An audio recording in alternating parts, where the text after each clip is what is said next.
Bismillahirrahmanirrahim. Assalamu alaikum students. I hope you are all fine and taking care of yourself and your family members by staying at home. Today we will start the next chapter, chapter number 7, properties of matter, and the first topic of this chapter is density. If we see two substances or two objects, iron and the wood, then can we say that the iron object is heavier than the wood? It depends upon the quantity. It depends upon the quantity of iron and wood you are comparing. For example, we take two equal volumes of iron and wood, then we can say that the iron is heavier and the wood is lighter if we take equal volumes.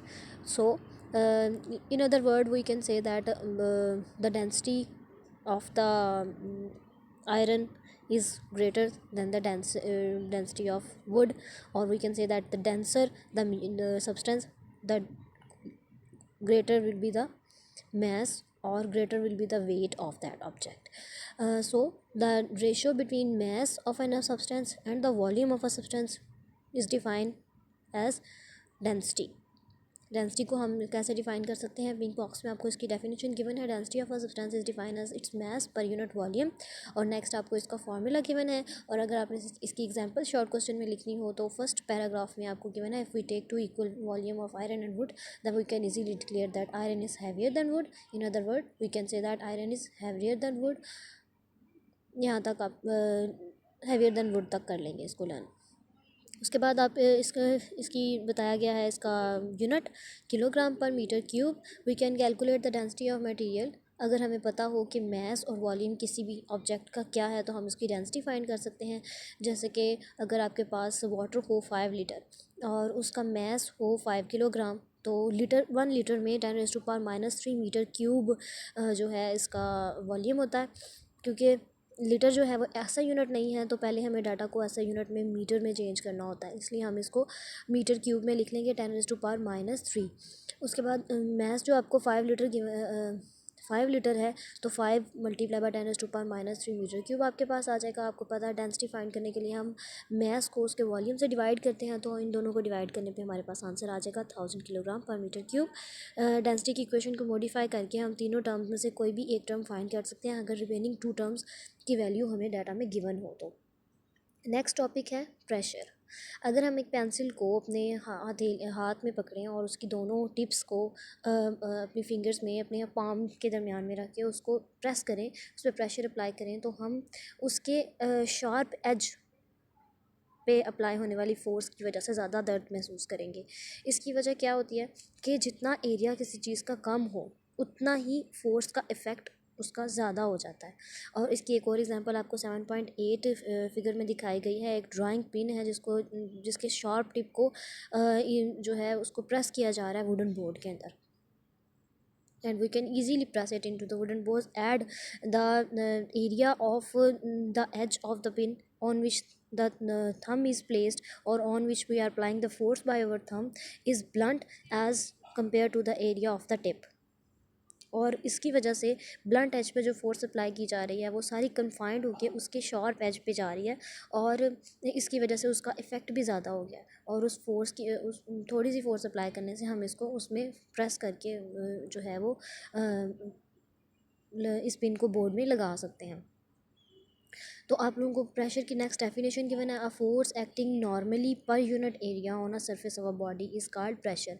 Force और area के जो है वो ratio, इसको हम pressure कहते हैं. और इसका फार्मूला आपको गिवन है P=F/A.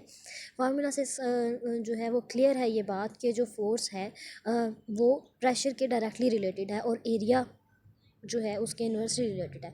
मतलब कि अगर एरिया स्मॉल होगा और तो हम प्रेशर एक उस पर फोर्स अप्लाई कर रहे हैं, तो फोर्स जिस एरिया पे अप्लाई कर रहे हैं अगर उसका एरिया एक कन्फाइंड, उसके एरिया पे लगने वाली फोर्स कन्फाइंड होके उसके दूसरे एज पे जा रही है और दूसरे एज का एरिया स्मॉल है जैसा कि फिगर 7.8 में है, तो उस प्रेशर का उस फोर्स का इफेक्ट बढ़ जाएगा. तो smaller the area greater will be the pressure, smaller the area less will be the force.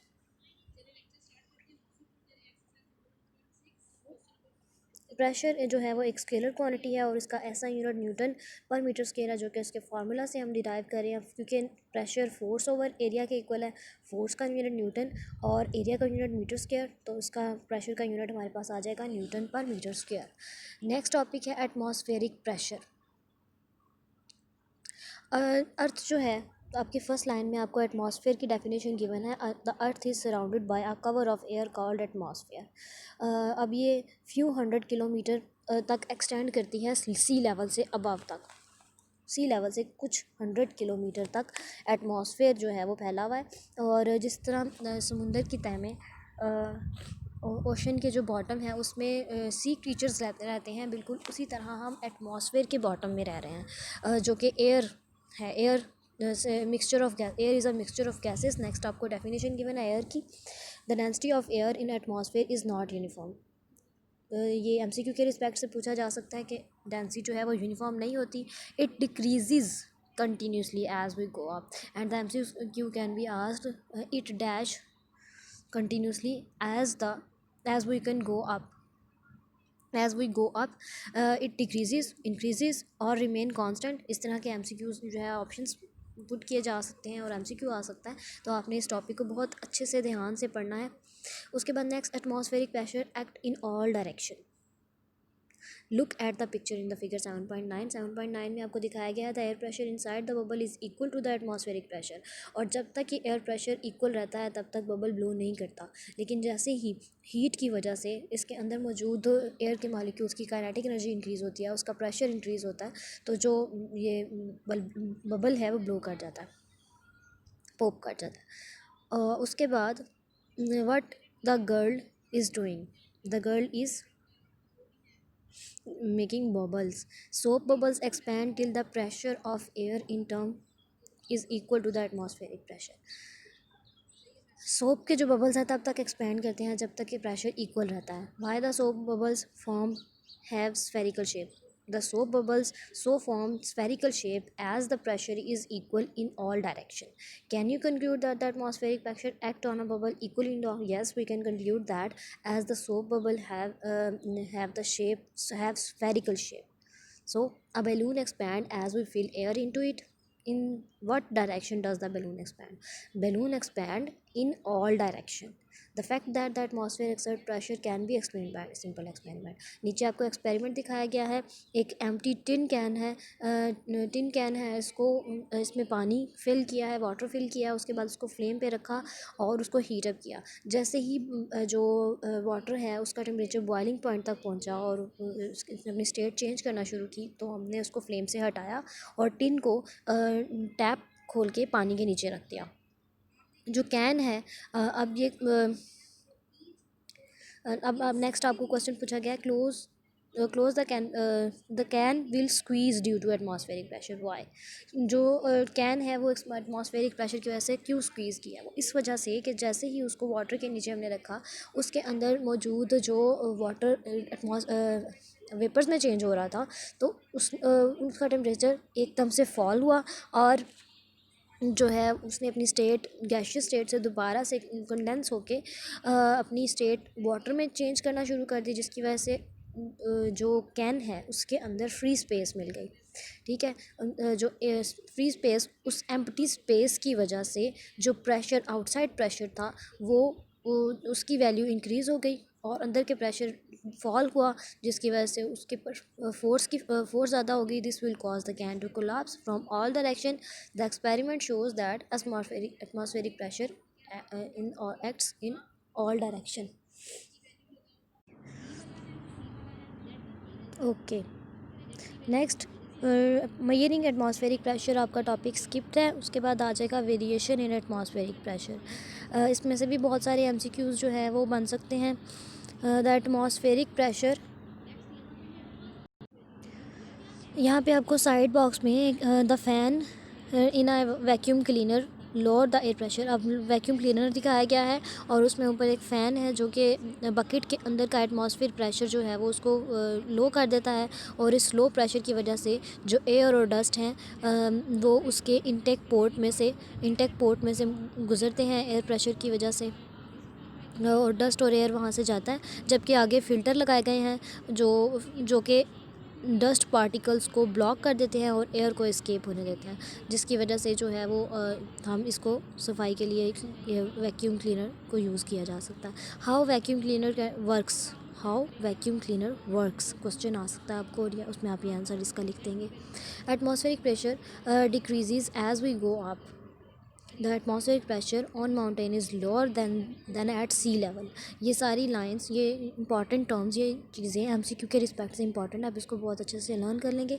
At a height of about 30 kilometer, the atmospheric pressure becomes only 7 millimeter of mercury. Height 30 kilometre पर 7 millimetre mercury के जो atmospheric pressure बन जाता है, which is approximately 100 pascal pressure की value दी हुई है। It would become zero at an altitude where there is no air. ये एक इंपॉर्टेंट एमसीक्यू है। Thus we can determine the altitude of a place by knowing the atmospheric pressure at that place. How we can determine the altitude of a place by knowing the atmospheric pressure. ये question भी पूछा जा सकता है। How we can determine the altitude of a place by knowing the atmospheric pressure at that place. इसमें आप यहाँ से सारा आंसर लिख देंगे, स्टार्ट से लेके यहाँ तक, दस और एंड तक, प्लेस तक। Next, atmospheric pressure may also indicate the change in the weather. How atmospheric pressure indicate the change in weather? ये भी क्वेश्चन आपको पूछा जा सकता है। ऑन अ हॉट डे, इसका आंसर आप यहाँ से लिखेंगे। On a hot day, air above the earth become hot and expand, this cause and fall in atmospheric pressure. अब जो एयर है हॉट डे में एक्सपैंड करती है और ऊपर की तरफ चलती है, जबकि नीचे जो है अर्थ की जो सरफेस के पास कुछ एम्प्टी स्पेस हमें मिल जाती है, जिसकी वजह से वहाँ पे प्रेशर रिड्यूस हो जाता है।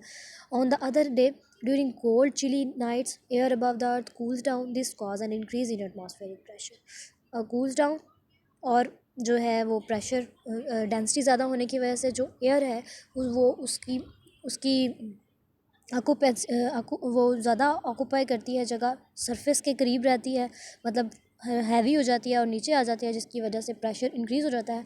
This the change in atmospheric pressure at a certain place indicate the expect changes in the weather.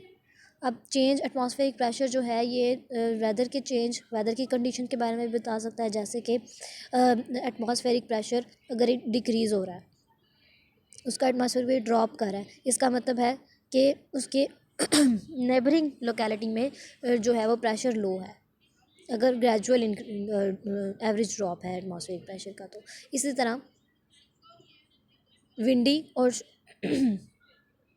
शॉवरी condition in the neighbouring regions. इसी तरह अगर एकदम से जो प्रेशर है वो फॉल करता है, किसी भी जगह का प्रेशर, एटमॉस्फेरिक प्रेशर एकदम से गिरता है, तो इसका मतलब है कि बहुत तेज़ हवा चलेगी और दूसरे एरिया से, यानी कि जब भी लैंड के करीब एयर जो है वो एक्सपैंड होके लाइटर होके ऊपर की तरफ मूव करेगी, यकीनन तो नीचे एम्प्टी स्पेस हमें मिल जाएगी, और एम्प्टी स्पेस को फिल करने के लिए दूसरे एरिया से दूसरे नियर बाय रीजन से जो है वो एयर मूव करेगी और उस एम्प्टी स्पेस को फिल करने की कोशिश करेगी, जिसकी वजह से एक शावरी कंडीशन और विंडी कंडीशन जो है वो इंडिकेट कर सकती है ये lower pressure. Decrease in atmospheric pressure is accompanied by breeze and rain. Atmospheric pressure अगर कम हो जाए तो उसको हवा और बारिश की वो जो है वो पेशीन गोई देता है। Whereas a sudden fall in atmospheric pressure ऑफर्ड फॉलो बाय, एकदम से अगर एटमॉस्फेरिक डिक्रीज़ होता है तो यकीनन उस एकदम से एटमॉस्फेरिक प्रेशर डिक्रीज़ होने की वजह से, एम्प्टी स्पेस के ज़्यादा होने की वजह से बहुत तेज़ी से दूसरे इलाकों से हवा जो है वो उस एम्प्टी स्पेस को फिल करने के लिए आएगी और उसकी काइनेटिक एनर्जी ज़्यादा होगी, जिसका वजह से हम उसको कह सकते हैं कि तूफ़ानी हवा है या बारिश है या स्ट्रॉम है या टाइफन है। मतलब बिल्कुल इसी तरह on the other hand an increase in atmospheric pressure with a decline later on predicts an intense weather condition. इसी तरह से अगर प्रेशर जो है वो इंक्रीज़ हो जाता है तो हम कहते हैं कि जो कि अचानक से बहुत सर्दी का बढ़ने का ख़तरा है, और इसी तरह a gradual large increase in atmospheric pressure indicate a long spell of. अब बहुत ज़्यादा प्रेशर इंक्रीज़ होना, लेकिन आहिस्ता से, ग्रेजुअली, तो इसको हम कहेंगे कि जो वेदर है वो अच्छा रहेगा, प्लेजेंट वेदर की ये मशीन को ही है। A rapid increase in atmospheric pressure mean that it will soon be followed by decrease in atmosphere.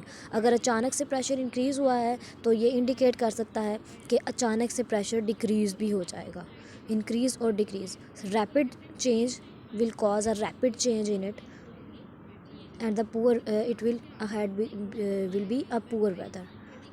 Okay class, यहाँ तक था आपका आज का लेसन। कल हम प्रेशर इन लिक्विड पढ़ेंगे। उम्मीद है कि आपको लेक्चर समझ में आ गया होगा। फिर भी अगर कोई क्वेश्चन हो आपका तो आप मुझसे ऑनलाइन क्लास में पूछ सकते हैं।